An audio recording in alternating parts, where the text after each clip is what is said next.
Right, welcome everybody to the Broadland Cabinet meeting on Thursday the 20th of March. I nearly forgot what day it was then. It's nice to see so many of you here. Do we have any declarations of interest? Oh, I should just say it is being streamed on the YouTube channel. We have just started that, haven't we? So just for everybody's information. Do we have any declarations of interest, please? Any apologies for absence? There's no apologies for absence, Chairman. Thank you. The minutes of the Cabinet meeting held on the 11th of February 2025. Is everybody happy with those minutes? Is they all checked for accuracy? Anybody got any comments they want to make on them? No, fine. Thank you very much. That's all fine. We accept those. Okay, public speaking. Do we have anybody who wishes to do any public speaking? There's no public speaking. Thank you. Chairman of the Overview and Scrutiny Committee, would you like to say anything prior to the rest of the meeting getting started? Thank you. I would also like to reserve the right to speak on the other matters that are below the line. Yeah, there were just a few things. I mean, everything was voted for, and on this part of the agenda, unanimously. I think there's a few questions, and really good questions from members from right across, and I think it was the one, it wasn't quite the one where we declared bingo, where we got every single person speaking. But we nearly got every single member asking a question in just that first section. And we feel very much that this is comparing apples with pears, this document. The strategic performance, risk report for quarter, when we came to that, when we discussed that element, that was much in the same way as a farmer going, my production's down this quarter, and you go, of course it is, it's winter. How is it compared to last winter? Oh, it's up. Well, why aren't we measuring like for like? Why are we measuring, we're measuring different things against different things and then saying this is a sign that we're up on this or down on that, and we're not measuring the same measure against equal things. And I think a lot of members had questions about why we were down in certain things. As soon as they were dug into, actually there were quite good reasons for that. But to us and even to members of the public who might be interested in how the council's performing, but I think, and they say they are moving towards having a better set of measures, but I think we should be measuring like for like on quarters as opposed to quarter as the first judgment. You know, perhaps there's a range of judgments. You know, so that, and I think a lot of members would prefer to have that as a thing going forward, and I know that was spoken about, and hopefully that will be coming forward. With regard to other elements, the finance report, everyone seemed very happy with, and of course that could even get better because interest rates are sort of sticking, aren't they? And the UK Shared Prosperity Fund, members were very supportive of the measures there, and also I think the good answers we got about resilience, because as a council that, like all councils, is faced with the possibility of being abolished, we don't want to be putting funds into things that can collapse and fall as soon as we're not here, and we're supportive of them. But as soon as, you know, in 2 years' time, the money goes, or the political impetus goes for something, will these things just fall and all that money be wasted? And I think there's a lot of work going on into the resilience of the projects, and members were really appreciative of that. And I was personally very pleased to see the Norfolk Economic Strategy, because I don't like local enterprise partnerships. I think they're not democratic, so I did get that into the meeting. And everyone was very happy with the Local Authority Housing Fund, the extra money that's been found for that. The council's done a really good job on providing this, or getting housing in place, which is actually saving our taxpayers a lot of money, and everyone was very supportive of that. And that takes us, apart from the climate change, environment and biodiversity plan, which again was supported, that takes us up to the reserve matters. So I will say nothing else at this point. Thank you. Thank you very much. Anybody got anything from representations from non-cabinet members?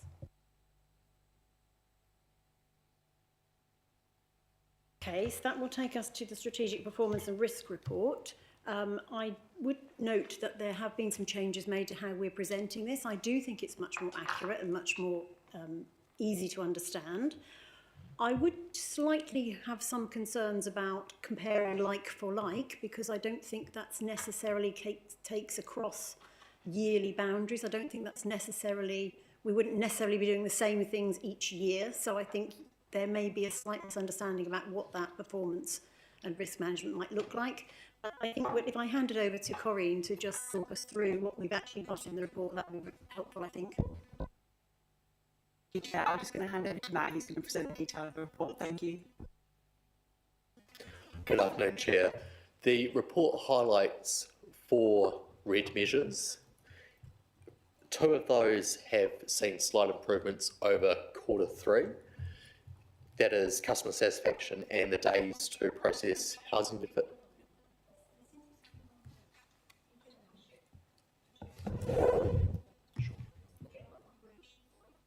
Sure, thank you, Chair.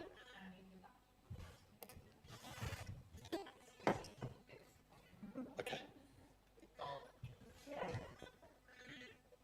So just to continue that, the report shows 4 red measures. 2 of those indicate improvement. Yep.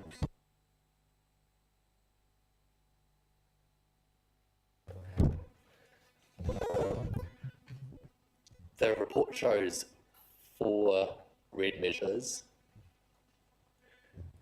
2 with improvements over Q3 itself. That is customer satisfaction and I'm not sure what we can do about that. I'm not.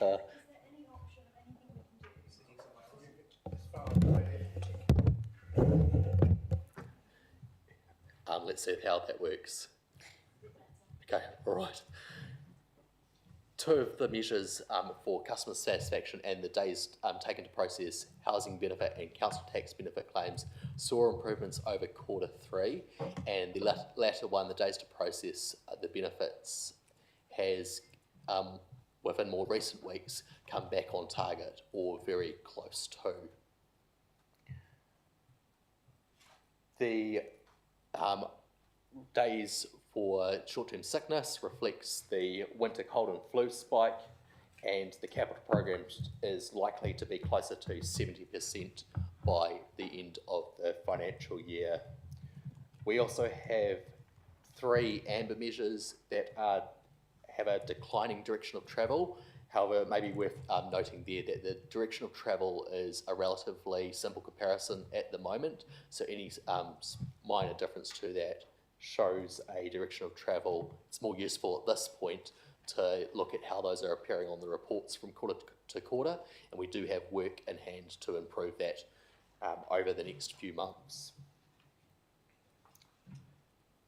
On the risk part of the report, we've had a minor change in that some of the proposed controls to our cyber risk have now been implemented, reducing that residual risk from a score of 15 down to 12.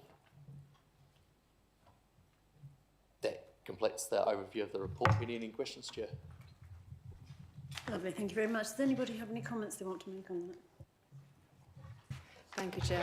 First of all, sorry for laughing when it was sounding like a robot. I didn't mean to. On to the risk element around housing benefit. I have been informed by the team that all of the outstanding work has been caught up with. Is that correct? So, again, on behalf of all of Cabinet, I think we would like to pass on huge thanks to the team who have absolutely worked their socks off to get all of that work done. We really appreciate it. Thank you.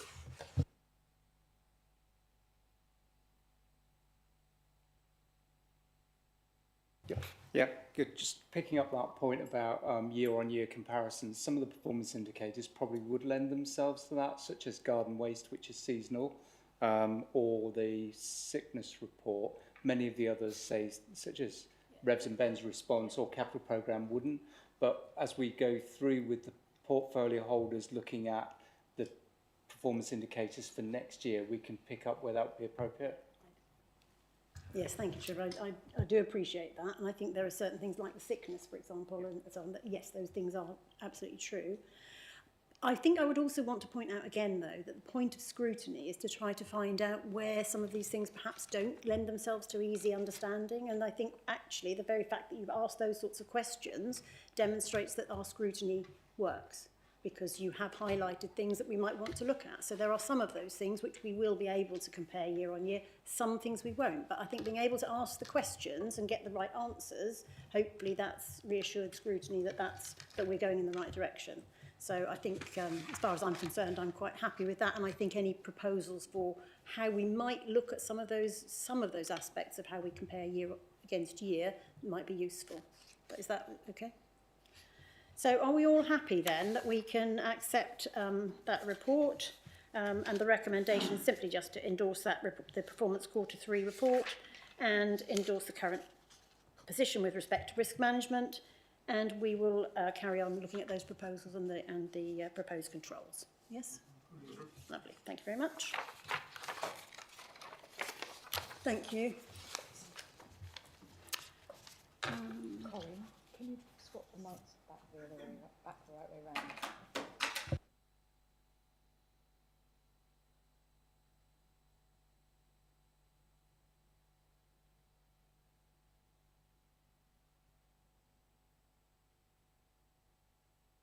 It'll be a bit exciting. We're just waiting to see whether Darren manages to operate the... or whether we also get the squeak. But anyway, right, OK. So we are moving on to item 8, which is the finance report for Q3. Steve, do you have anything you would like to say to introduce this report? Yeah, just to highlight, and I know Derek will cover this in a moment as well, any detailed questions. But as you'll see from 2.1 in the report, we've got total pressures, adverse pressures, of 206k as at the end of December. And under 3.1, moving through all the bullet points to 3.10 in the report on page 75, you will see the reasoning behind those in summary. The vast majority of the departments, put it in that way, have shown a favourable variance. However, there's 3 which have actually shown a predicted adverse variance. That's planning, business support, individuals and families, and housing benefits. The reasoning behind all 3 really are external pressures that we were not expecting. You'll see under planning, there's a variance of 176,000. Increased costs are estimated due to additional statutory public notices. Then move on to individuals and families. Again, predicted adverse variance of 188 against budget for the following main reasons. 213 additional benefit and housing costs due to continued increase on spot purchase of short stay overnight accommodation.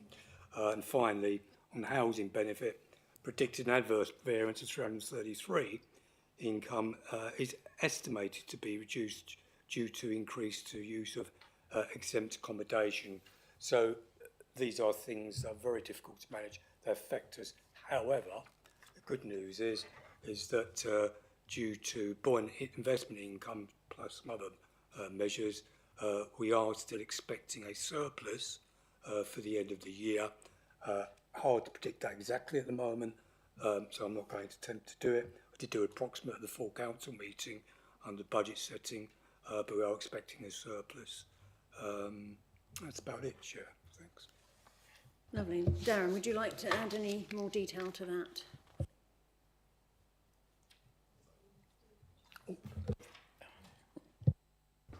Thank you, Chair. Thanks, Councillor Riley. Councillor Riley has just gone through the main points that I was going to go through in terms of the variances. So the overall variance is obviously is caused by all of those factors discussed. Investment income has been much more affected by positive interest rates than we would have expected, actually. So our initial estimates from our advisors were suggesting that interest rates would tail off at a lot quicker rate than they actually have. So we've actually benefited from improved interest rates on our fixed term investments, and we've been able to invest additional funds that we haven't used for the capital programme. So the capital programme, as at the end of December, we'd spent 10.162 million on capital schemes in the programme, and the forecast outturn was 24.7 million. So obviously up to that point in December, we haven't spent anywhere near the predicted forecast by the end of the year, which is how we've been able to invest those unspent funds to increase our investment. Thank you. Yes, lovely. It's always good to get a good return on money you haven't yet spent, isn't it? And I did notice, I think it was today, is it not, the Bank of England have also said that the rate is staying the same. So it's going to continue for a little bit longer yet, which has surprised everybody, but I think we're making the best out of it. So that's great. Has anybody got any comments they'd like to make about that? one other point, what is adversely, what is affecting this as well as the gilt market, because we've got the Bank of England interest rates, but the gilt market, in terms of what's going on with government, has been affected by recent politics. I'm not getting into a policy discussion here, but the reality of that is that our predictions from Treasury on interest rates are actually due to that. It's to do with the gilt market, which gets registered every week. I personally check it. I know our officers do as well, but that's what's really affecting it at the moment, rather than the Bank of England interest rate. Okay, but I would argue that the Bank of England interest rate also makes a difference because it affects people's confidence. So I think I'm just throwing that one in there as an addition. Yes, Dan. I think I'll just throw in there that even if those weather's changed as far as the interest rates is concerned, this report showed what effective financial controls we've got right across the organisation at the moment. So even if the winds change as far as that's concerned, we're still in a very strong position as a council as far as managing our finances is concerned, and I think residents can have every confidence. Okay, so is everybody happy if we just go to the recommendation for this, which is simply to endorse the revenue and capital position for quarter 3? Lovely, thank you very much. Thank you, Darren. This brings us to the UK Shared Prosperity Fund for 25-26.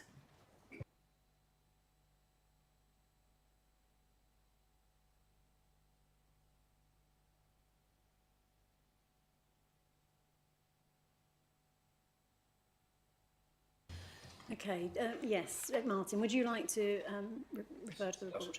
Yeah, since this paper was written, we have had it confirmed that we will be receiving Rural England Prosperity Fund money as well, which is good news, more money to add to the other. But because it's not mentioned, I need to propose an additional recommendation, which is to delegate authority to the Assistant Director of Economic Growth in consultation with the portfolio holder for economic development and the leader to accept any forthcoming Rural England Prosperity Fund allocations and to approve the associated. Now, the UK Share Prosperity Fund allocations and branches are set out in the paper for approval. However, because the paper was drafted before we got the confirmation, it doesn't currently include provisions for accepting or allocating the additional funding. To ensure we avoid delays, funds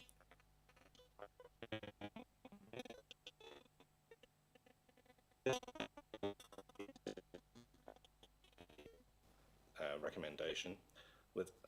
Without this delegation, each funding acceptance and expenditure decision would require further Cabinet approval, and it will require more meetings of the Prosperity Fund Board, and all this would potentially delay investment in our rural economy and communities. At the time of preparing the report, say the details were not available, so now it will be delivered, knowing now that it will be delivered via the Shared Prosperity Fund, having this delegation will ensure that we can act efficiently once the allocations are confirmed. At the moment, we don't know how much it's going to be, and we don't know what the conditions are going to be attached to it either. But it could slow things up if we don't have delegation. Thank you. Would you like to add or elaborate on that as part of the report? I'll start with the report and then I'll continue into the Rural Prosperity Fund, if that's all right. So the UK Shared Prosperity Fund is an allocation that came from what is now the Ministry of Housing, Communities and Local Government. It was a 3-year fund, and over that time, Broadland was allocated just over 1.3 million. Approximately £800,000 of that was in the final year, which we're currently in. So the funding has been used for initiatives across the council, which is why colleagues from People and Communities are here as well. And we've supported both businesses, communities, and in the final year, people and skills as well. So the funding has been extended for a single year through to March 2026. And Broadland's allocation has been confirmed at £429,520, of which a minimum £79,303 must be capital spend. So the proposals for next year build on those interventions of the previous 3 years and propose continuing business and employment support, and build on the learnings of the Pride in Place programme to provide targeted support. The Rural England Prosperity Fund that we had previous round was approximately £400,000 out of a national pot of 110 million. So it's been confirmed that this round of funding, this single year, is around 33 to 38 million. We're not entirely sure of the details. So I'm assuming it will be roughly a third that is allocated to Broadland. That funding, previous 2 years, has been spent on sizable capital grants for businesses. And also there was a larger investment into the Food Innovation Centre for a shared resource there. Kerry is here to provide any further clarity on the youth provision for the next round, or we're happy to answer any other questions you'd like. Yes, I do have a question. That this, you're talking about the 33 million that's now been, and you're saying so a third. You are hoping that we'll get a third. Can you just, because my brain's not going to function fast in the maths of that, can you just give me a figure of what that third would be? That would be really helpful. By my estimations, it'll be between 150 and 175,000 pounds. It will have to be spent within one single year, so not only committed but defrayed by the 31st of March next year, which is why we're hoping to move things through faster. Thank you. Yes, that recognises the need for speed, doesn't it? Because we don't want to lose it and we want to make sure we spend it wisely. And I think I'm sure we would all happily accept that. Does anybody? Would you like to add anything, Kerry? Purely just to mention around the youth support, this is an extension, or it's building on the work that's been done through Pride in Place. It'll be split into 3 parts. One is around targeting families that we think might need support by accessing data, we hope, through schools around children's absenteeism and what that might indicate as a problem. Second to that, there'll be some work around targeted work with some of those individuals and potentially some from others, whilst doing some of that community capacity building, which was mentioned earlier in terms of that sustainability. This is about setting stuff up that will hopefully last much longer than this funding. And then finally, looking at a really targeted piece of work in Rackheath, where we know that we're really suffering from the absence of community-based provision in light of large amounts of growth, and just putting some real targeted work to try and ebb the flow of that and bring people back to where they are and build on really positive work such as Social Moments and what they're doing. So yeah, that's the 3 parts of it. Yeah, and I think given some of the data that's come out recently about absenteeism, etc., this is really, really important that we provide those sort of services, I think. Does anybody else want to have any comment on the 2 funds? Thank you, Chair. Just, I'm glad you mentioned Social Moments, because they had a post up today how their new social supermarket has opened, which is fantastic. It's providing fresh fruit and other food at greatly discounted prices. You just pay a membership fee. So this is exactly the kind of thing we need in these rural communities which are facing the problems you described. So it's fantastic. Thank you. Anybody else? Yes, Dan? I think the lack of questions actually shows what actually a good and detailed report this is actually, and it lists a series of areas which are tried and tested as far as delivering outcomes is concerned. And I think we can have similar confidence as far as how we're going to spend this other funding as well. Okay. So, well, just to endorse, it's interesting. I mean, been approached, certainly in my ward, by Social Moments as well, in expanding what they're offering. And that's really important in more isolated rural villages as well. So just like to say it's good to see that they're able to do that.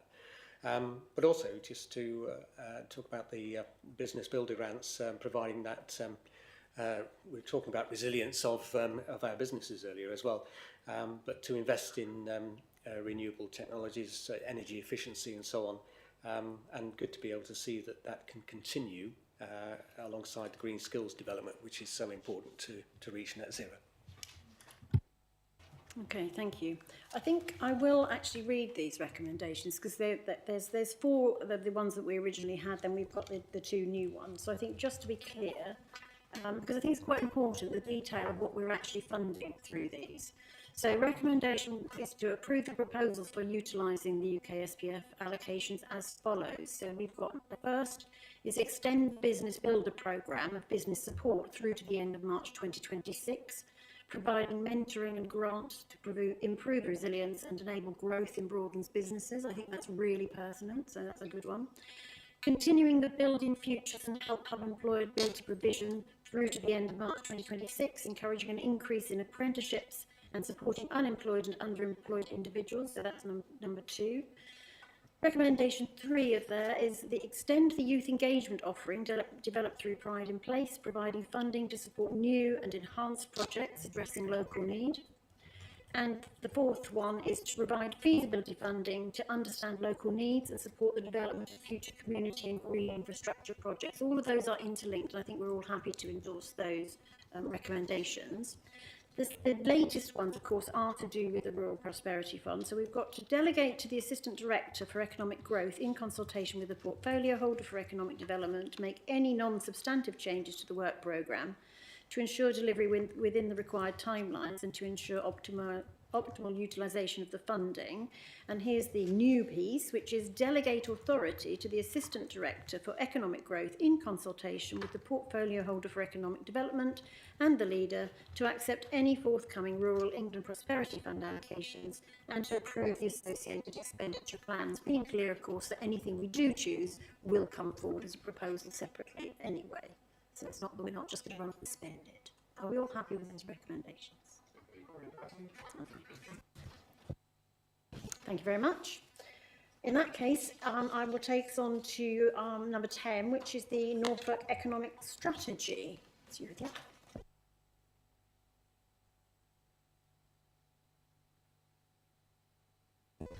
Thank you, Chair.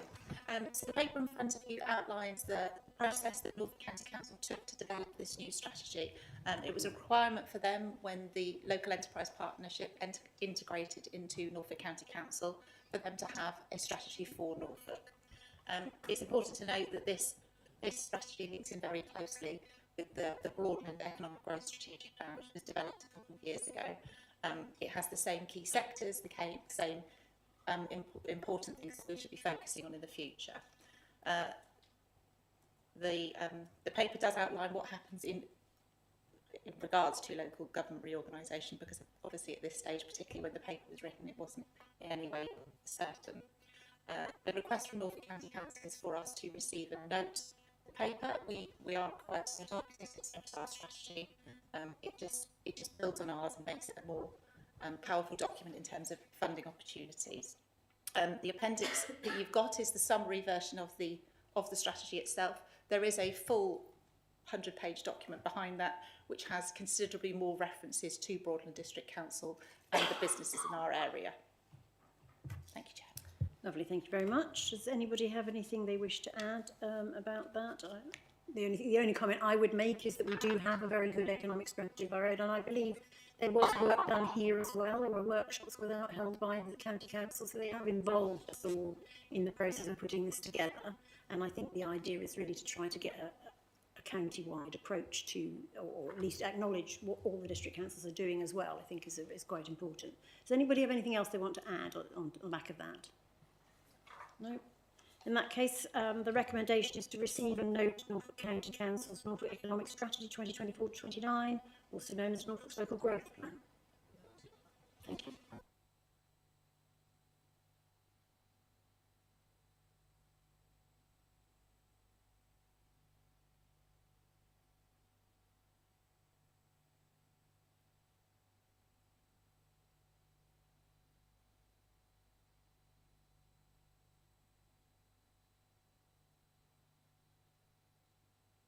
Right, so that brings us to item 11, which is the Local Authority Housing Fund Round 3. Would you like to say anything about this, Steve? I know you put a lot of work into this. Do you want to say anything about it before we get to the detail? Yeah, just a couple of points really, Chair.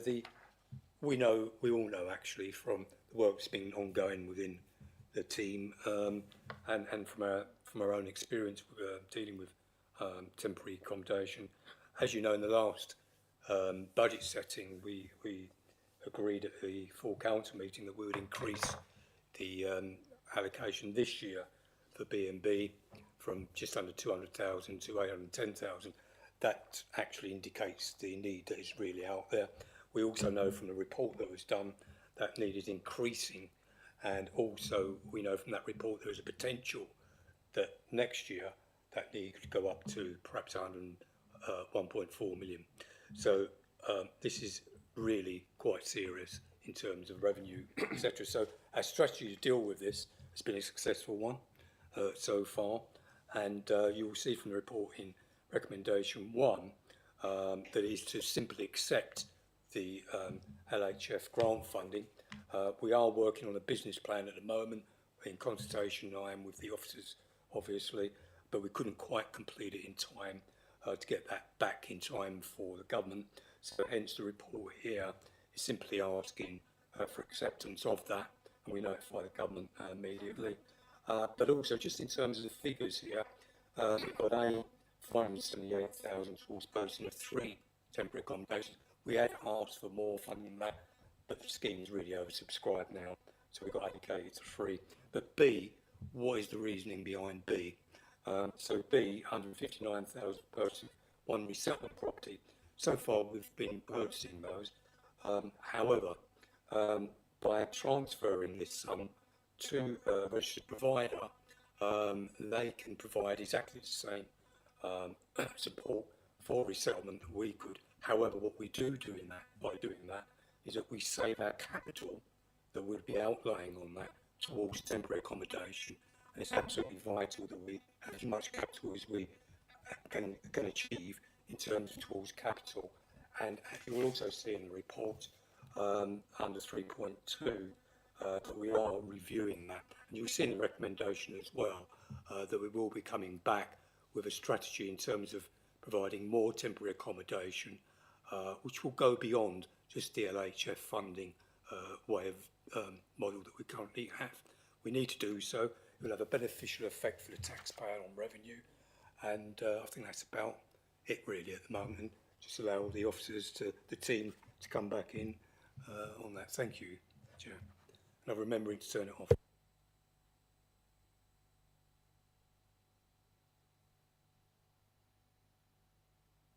Lindsay, would you like to add anything to that? Thank you very much. Not a lot to add really, it has been mostly covered, but just to reassure that we have previously participated in rounds of LAF, and we now have an established and experienced team who will be ready to deliver these, with the speed that they need to be done.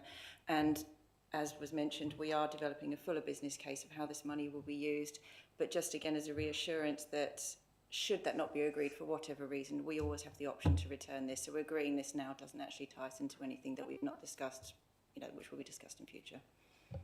Yeah, that's a very good point. We're accepting the money. We think we're going to be able to work up that business case, but obviously that will come back at a separate time. Does anybody else have anything else they want to add about this? No? Just as a matter of interest, do you think there will be any future rounds of this kind of, these sorts of monies, or you don't have a clue? None of us do. I mean, if you have an answer, yes. The government is reviewing how they fund all affordable housing at the moment. So I anticipate there will be, whether they pull that money into that kind of pot, I do not know. But we're expecting something, I think, later on in the year, in the autumn, how they're going to completely be funding all social housing moving forwards. So actually, it's really important that while that money's available, we accept it if we can and do something with it, isn't it? So I think that makes that recommendation even more imperative. So if I can take us then to the recommendations for this. So it's accepting the funding of £638,400. Some of that will be used for a resettlement property, which will be transferred to a registered provider for delivery. To delegate authority to the Director of People and Communities to put in place an agreement with identified registered providers for transferring that grant funding and the obligations for the delivery of the resettlement properties. And 3, to request officers to bring a report and business case forward at the earliest opportunity to consider any further opportunities for insourcing temporary accommodation, dealing options and recommendations for A, matched funding for the allocation LAF grant as detailed in 1, and B, capital funding for any further required council-funded temporary accommodation. We're all happy with that? Marvellous. Thank you very much.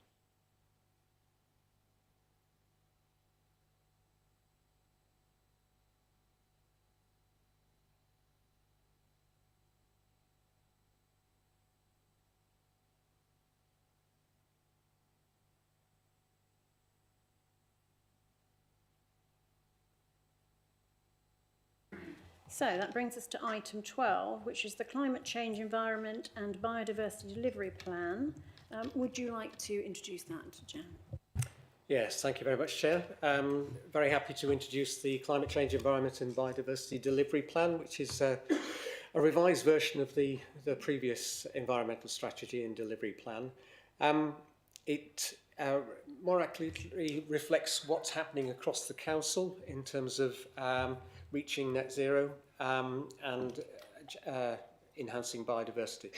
So it brings together a range of actions that are taking place across the Council and brings it up to date in terms of our ongoing reduction in carbon emissions. And there's an important change in the way in which we address those carbon emissions and monitor them and measure them, which I think more accurately reflects a whole life cycle of carbon emissions from, as they call it, from well to tank. That is, from actually producing the fossil fuels through to actually utilising them. But I'll pass on to the officers to provide a bit more detail on that. So thank you. Good evening, and my name's Neve Carpenter. I'm the Climate Change Officer and will be presenting this item.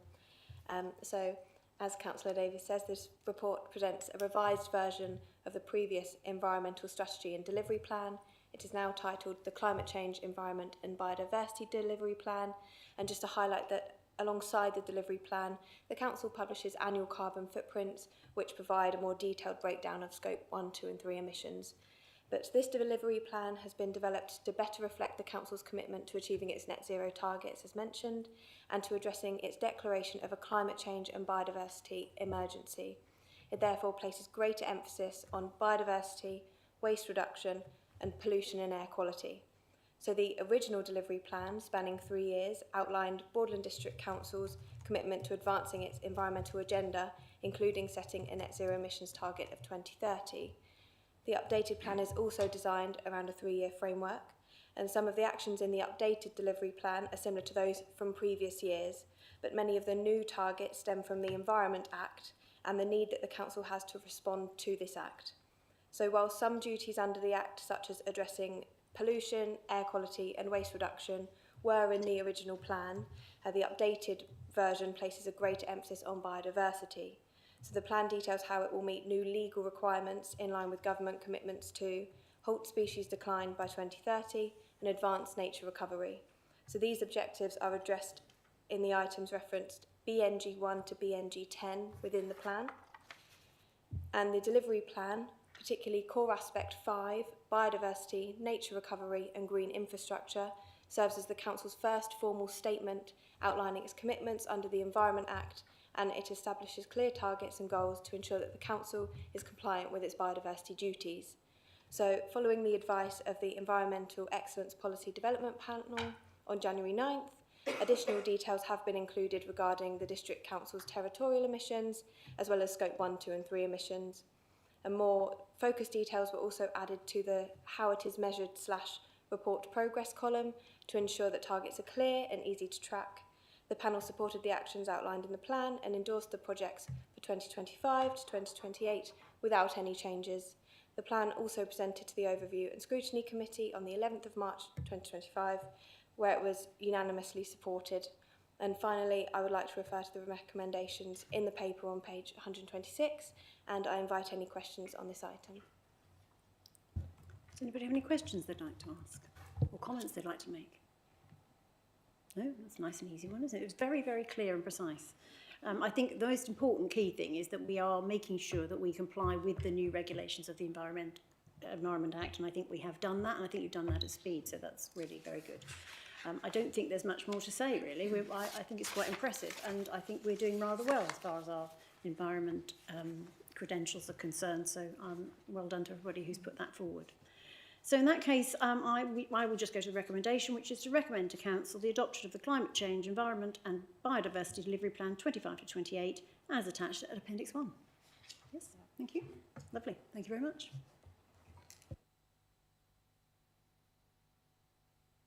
So that takes us to item 13, which is the forward plan. Does anybody have any comments they want to make about the forward plan, or are we all happy with the items that are on there and we're all working to timetable as set out? Yeah? Okay, lovely. In that case, then, I will move us to item 14, which is the exclusion of the press and public. I move that the press and public be excluded from the meeting for the remaining items of business, because otherwise information which is exempt information by virtue of paragraph 3 of Part 1 of Schedule 12A of the Local Government Act 1972, as amended by the Local Government Access to Information Variation Order